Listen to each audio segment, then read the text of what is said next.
복에 대한 말씀 함성기도와 함성찬양. 느헤미야서 9장 35절 말씀. 그들이 그 나라와 주께서 그들에게 베푸신 큰 복과 자기 앞에 주신 넓고 기름진 땅을 누리면서도 주를 섬기지 아니하며 악행을 그치지 아니하였으므로 그들이 그 나라와 주께서 그들에게 베푸신 큰 복과 자기 앞에 주신 넓고 기름진 땅을 누리면서도 주를 섬기지 아니하며 악행을 그치지 아니하였으므로 주께서 그들에게 베푸신 큰 복과 자기 앞에 주신 넓고 기름진 땅을 누리면서도 주를 섬기지 아니하며 악행을 그치지 아니하였으므로 악행을 그치지 아니하였으므로.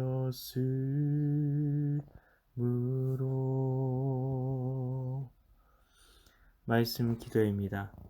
하나님 아버지께서 이스라엘 백성들의 악행에 대해 말씀하시는데 왜 하나님께서는 이스라엘 백성들의 잘못을 다 드러내고 망신을 주듯 책망하시는 것 같을까요? 잘못을 덮어주시고 가려주시는 것이 하나님의 뜻 아닌가요?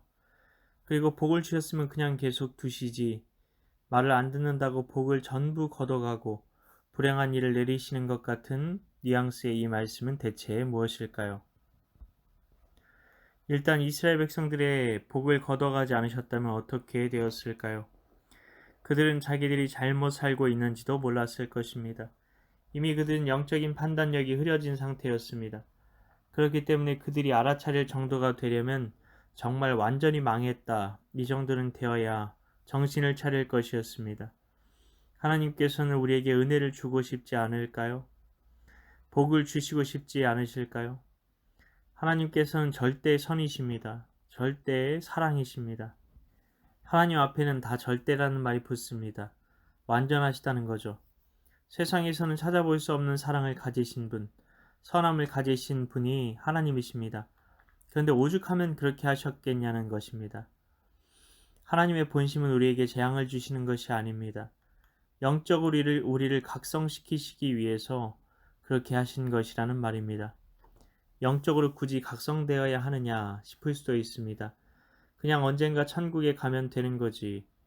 절대의 정론을 주장하는 사람들도 하나님의 징계는 인정을 합니다. 하나님께서 구원받을 사람은 때려서 말을 듣게 만들어서 하나님 나라로 어떻게 해서든 데려가신다는 겁니다. 그러니 한번 구원받은 사람은 영원히 구원받는다는 논리로 접근해도 각성시키시는 것은 하나님의 뜻입니다. 하나님 마음에 합한 사람으로 인생의 채찍을 드셔서라도 빚어 가시는 것이 하나님 아버지의 부성애라는 것입니다. 그러니 나는 구원받았으니 적당히 신앙생활에도 구원을 받게 될 것이라는 생각만큼 뭘 모르는 생각은 없다는 것입니다. 하나님께서는 우리의 영혼을 지키시기 위해 우리를 징계하십니다. 맨 처음 교회의 담임 목사님이셨던 예수님의 동생 야고보 사도는 말했습니다. 성도도 욕심이 잉태한 즉 죄를 낳고 죄가 장성한 즉 사망을 낳느니라. 여기서 이야기하는 사망은 육신의 죽음이 아니라 영의 죽음이라는 것을 알 수 있습니다. 우리는 깨어 각성해야 합니다. 가장 중요한 것은 영적인 것입니다. 영적이라는 말은 하나님과의 관계를 말하는 것입니다. 세상 모든 것 다 잃어도 하나님께 영적으로 연결되어 있으면 안심할 수 있지만 세상 모든 것을 다 가져도 영적인 끈이 끊어지면 다 잃은 것이나 다름없습니다. 죽음 후엔 심판이 기다리고 있기 때문입니다. 그 어떤 선행으로도, 그 어떤 후회로도, 그 어떤 뉘우침으로도, 그 어떤 몸부림으로도 하나님의 의가 내게 없다면 그 심판의 칼날을 피해갈 수 없습니다. 그래서 성령을 소멸하지 말라고 한번 구원받은 후에 복음을 짓밟는 어리석은 짓은 하지 말라고 하는 것입니다. 고의적인 죄는 성경이 용서받지 못한다고 말합니다. 우리는 어리석은 길로 가서는 안 됩니다. 하나님께서 허물의 사함을 받고 죄가 가려진 자는 복이 있도다라고 말씀하시면서 이런 죄와 허물들을 다 드러내신 이유가 무엇일까요? 우리가 보고 듣고 깨달아 돌이켜 회개하길 원하셨기 때문입니다. 너는 그렇게 살지 말라는 겁니다. 너는 이 일의 마지막이 어떻게 되는지 똑똑히 보았으니 똑같은 운명을 맞이하지 말라는 것입니다. 그러나 우리는 이 일의 결말이 어떻게 되는지 보면서도 죄의 길로 걸어갈 때가 많습니다. 그러니 우리는 죄와 피 흘리기까지 싸워야 하는 겁니다. 우리는 은혜와 축복을 받기를 원합니다. 그러나 그 은혜와 축복은 우리가 하나님의 자녀이니 우리가 어떻게 살아도 우리에게 당연히 주어지는 것으로 생각하기도 합니다. 11조만 하면 1,000번째 헌금만 하면 교회 봉사만 하면 목사님께 잘하면 복을 받는다고 생각할 수 있습니다. 물론 이런 것들이 중요합니다. 그러나 정작 자기 죄를 회개하지 않는다면 옛 행실을 십자가에 못 박고 주님으로 살고 있지 않다면 그것들이 다 무슨 소용이 있겠습니까?